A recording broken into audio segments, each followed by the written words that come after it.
ये उत्तराखंड से चुनाव जीत के प्रधानमंत्री बने, कोई ऐतराज नहीं। बेच रहे, इन लोगों की पहचान करनी पड़ेगी। देश में बड़े बड़े आंदोलन ये चलाने पड़ेंगे। आज से जो संयुक्त मोर्चा ने फैसले लिए हैं, उसके तहत हमको बड़ी बड़ी मीटिंगें पूरे देश भर में करनी पड़ेगी। अब ये मिशन खाली मिशन उत्तर प्रदेश और ये नहीं उत्तराखंड, मिशन होगा संयुक्त मोर्चे का, देश बचाने का। ये देश बचेगा, ये संविधान बचेगा। आज लड़ाई उस मुकाम पर आ गई कि देश के जो नौजवान हैं, जो 14 करोड़ लोग जो बेरोजगार हमारे साथी, हमारे बच्चे हुए हैं, ये आंदोलन उनके कंधों पे है। जिस तरह से एक चीज बेची जा रही है, 3 कानून भी उसी का ही एक हिस्सा है। पहला है कि यहां पे रेल और हवाई जहाज और हवाई अड्डे बेचे जाएंगे। किसने परमिशन दी? किसकी ताकत है कि देश की प्रॉपर्टियों को बेचोगे? आपने घोषणा पत्र में नहीं लिखा, देश की जनता को धोखा दिया। धोखा नंबर 1।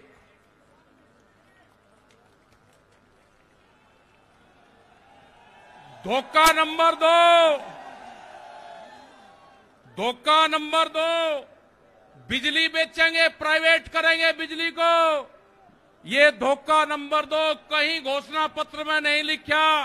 जब वोट मांगी, नहीं कहा कि बिजली भी बेचेंगे।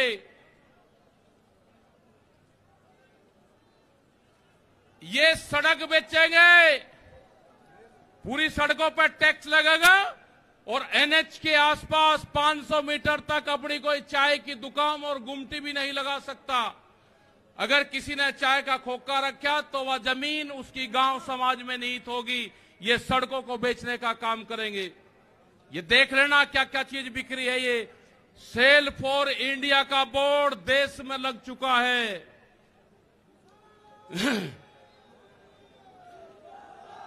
ये है एलआईसी, जो बड़ी कंपनी देश की, बैंक, ये सब बिखरे हैं।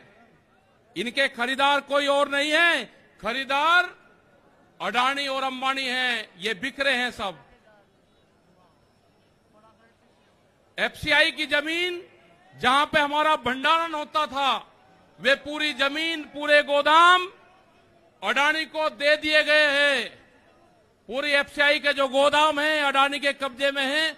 आपके पास में, भारत सरकार के पास में कोई भी गोदाम अब नहीं बचा है।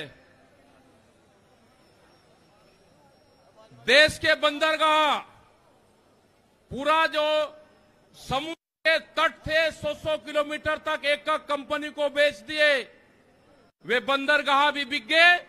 ये भी आपको जानकारी होनी चाहिए। वहां पे जो मछली पालन किसान हमारा था, जो नमक का किसान हमारा था, खत्म हो गए। बड़े बड़े बंदरगाह वहां पे बिक चुके हैं।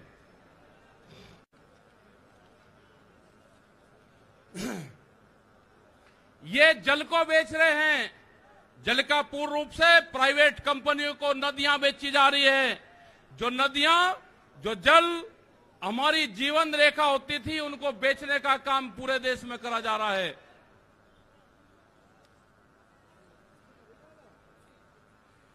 ये इंडिया ऑनलाइन सेल, मतलब कोई भी कीमत किसी भी चीज की लगा सकता है। भारत बिकाऊ है।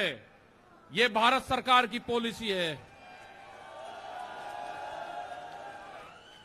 अब खतरे में कौन कौन है?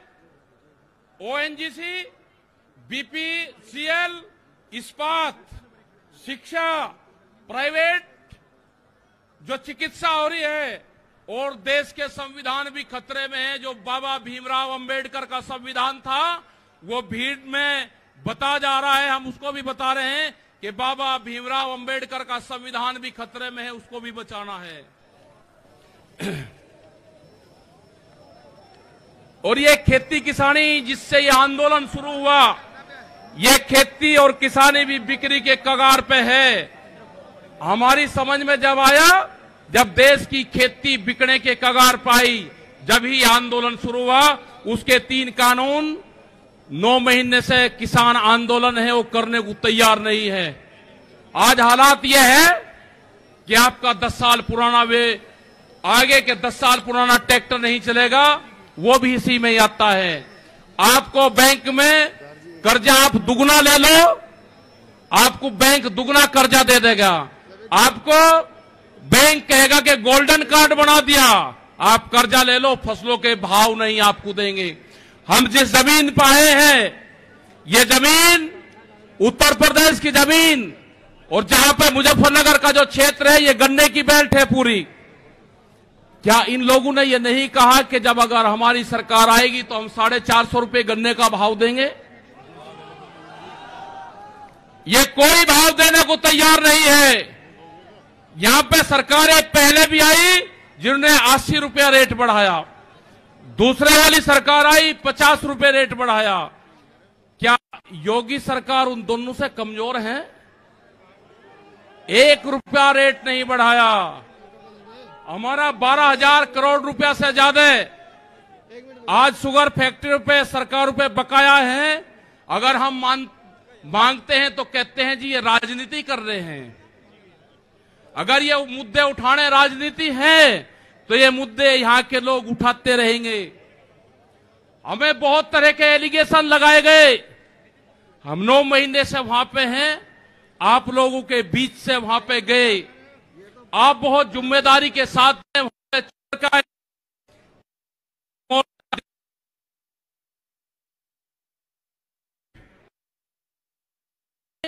तो सिर्फ संयुक्त मोर्चा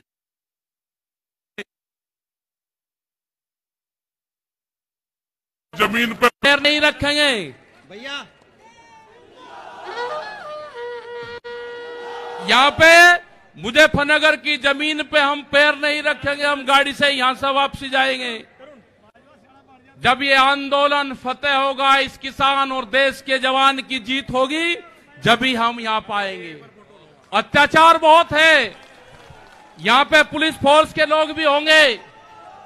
यहां पे पुलिस फोर्स के लोग हैं, उनकी सैलरी 25 और 30 हजार रुपए है। ड्यूटी वे 24 घंटे देंगे। मास्टर जो प्राइमरी का टीचर है, उससे आधी सैलरी उनकी होगी। वे आवाज नहीं उठा सकते, उनकी आवाज को दबाया जाता है। उनका जो क्वार्टर है वो 500-600 फीट में है। उनके क्वार्टर बड़े बड़े, उनकी सैलरी भी टीचर के बराबर उनकी सैलरी हो। वे ड्यूटी देते हैं 24 घंटे। जितने भी सरकारी कर्मचारी है, उनकी पेंशन खत्म करोगे। एमपी एमएलए की पेंशन लोगे 2-2, 3-3। कर्मचारियों की पेंशन खत्म करोगे। आप देश में प्राइवेटाइजेशन करोगे तो रोजगार खत्म होंगे। हमारी समझ में एक बात नहीं आई, जो बड़ी बड़ी कंपनी 67,000 और 1 लाख करोड़ रुपया सरकार का लेकर भाग जाती है, उन्हीं को ही फिर बड़े बड़े संस्थाएं बेच रहे हैं। वो पैसा कहां जा रहा है? अगर पूरे हमारे संस्थाओं के रेलवे बिक्री है, रेल के 4.5 लाख कर्मचारी बेरोजगार होंगे। मैंने जो सफाई कर्मचारी है उनसे बातचीत करी, रेलवे के या किसी भी नगर पालिका के हों, 5 और 6 हजार रुपए में वे सफाई कर्मचारी वाल्मीकि समाज के लोग नौकरी करेंगे। यहां पे अगर ठेका पड़ता होगी तो रोजगार जाएंगे। अगर प्राइवेट कंपनी के हाथ में ये कंपनी आ जाएगी, जिस तरह से रेलवे गई, 4.5 लाख कर्मचारी बेरोजगार होंगे। जो रेहड़ी पटरी के लोग अपना रोजगार चलाते थे, वे 4.5 करोड़ लोग हैं, वे बेरोजगार होंगे। बड़ी बड़ी अमेज़न जैसी कंपनी आ रही है जो इस देश में व्यापार करेंगी, इस देश में मॉल खुलेंगे। वे हमारे मजदूर भाई कहां जाएंगे? ये उनकी भी लड़ाई है। ये लड़ाई जितनी भी संस्थाएं बिक रही है उसकी लड़ाई है। और आपने आगे की और हम बात बता देना चाहते हैं। ये लड़ाई शुरू हुई 3 काले कानून से। ये लड़ाई शुरू हुई एमएसपी पे गारंटी कानून से। हमने एक ही जिले का एक डाटा भारत सरकार को दिया, यहां उत्तर प्रदेश के अधिकारियों को दिया, यहां के मुख्यमंत्री को दिया। रामपुर जिले में जो मंसूरी धान की खरीद होती है वो बिहार में पैदा होता है, उसको बेच रहा है यहां पे। वो पंजाब जाता है, हरियाणा जाता है। बड़े व्यापारी का धान फसलें एमएसपी पे बिकती है, किसान की 10 से और 15% बिकती है। यह आपको समझना होगा। पूर्ण रूप से फसलों के दाम नहीं तो वोट नहीं, ये नारा लगाना पड़ेगा। फसलों के दाम नहीं तो वोट नहीं। जब तक इस सरकारों को वोट की चोट नहीं दोगे, ये दोनों बाहरी लोग हैं, इनको यहां से जाना होगा। अमित शाह, मोदी और योगी ये चुनाव जीत का है, ये उत्तराखंड से चुनाव जीत के प्रधानमंत्री बने, कोई ऐतराज नहीं। उत्तर प्रदेश की जमीन से जीत के गुजरात में गुंडागर्दी के दम पे आना हो, वहां पे पुलिस स्टेट है, वहां पे जीत के देश का प्रधानमंत्री बने, कोई ऐतराज नहीं है। लेकिन उत्तर प्रदेश की जमीन पे ये दंगा करवाने वाले लोग हैं, इनको यहां पे बर्दाश्त यहां की जनता नहीं करेगी। ये मिशन जो संयुक्त मोर्चे का है, ये तय हो चुका है और हम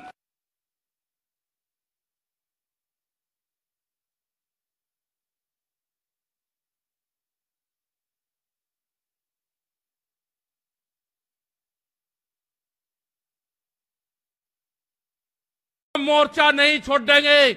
अगर हमारे को शहीद होना पड़ेगा तो हम मोर्चे पर होएंगे, या तो जीत का आएंगे, बगैर जीते नहीं आएंगे वापसी। ये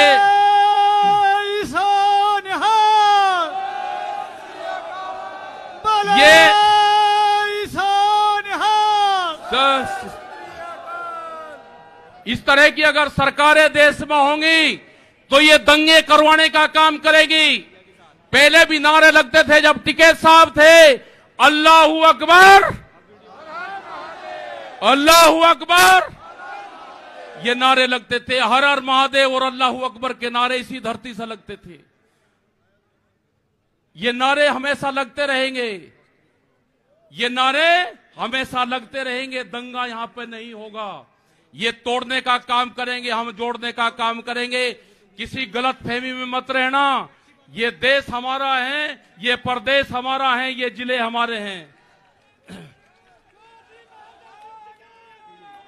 आप तैयार रहना। ये कहते हैं कि लाल किले पे किसान गया, अगर लाल किले पे नहीं, किसान तो अगर जाता तो पार्लियामेंट पे जाता जहां पे कानून बने हैं।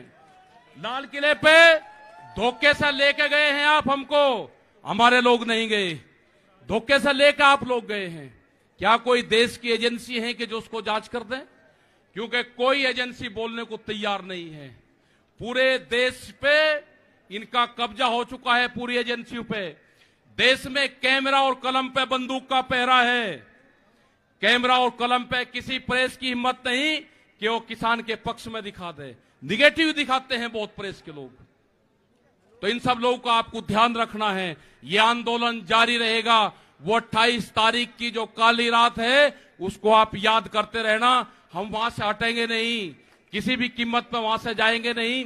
देश के नौजवानों का रोजगार का सवाल है। 450 रुपया क्विंटल गन्ने का इन्होंने भाव की बात करी थी, वो चाहिए हमको। हमको फसलों पे एमएसपी की गारंटी चाहिए। प्रधानमंत्री ने कहा कि 2022 में फसलों के रेट दुगने होंगे, आमदनी दुगनी होगी। 3 महीने की बात रहेगी है। 1 जनवरी से बिकने वाली फसलें दुगने रेट पे बेचेंगे। ये प्रचार हम करेंगे। हम जाएंगे देश की जनता के बीच में। पूरे देश में संयुक्त मोर्चा आंदोलन करेगा। और हमने बार बार कहा कि हमारे पंच भी यही है और हमारा मंच भी वही है। आपने बात सुनी, ये 20 लाख से ज्यादा लोग मुजफ्फरनगर की जमीन पाए। इन सब का बहुत बहुत धन्यवाद। सभी वॉलंटियरों का धन्यवाद। अभी हमारे कुछ लीडर रह रहे हैं, आप उनकी बात सुनोगे। धन्यवाद। जय हिंद, जय भारत। वाहेगुरु जी का खालसा, वाहेगुरु जी की फतेह। बैठो बैठो। धन्यवाद। ये हमारे सतना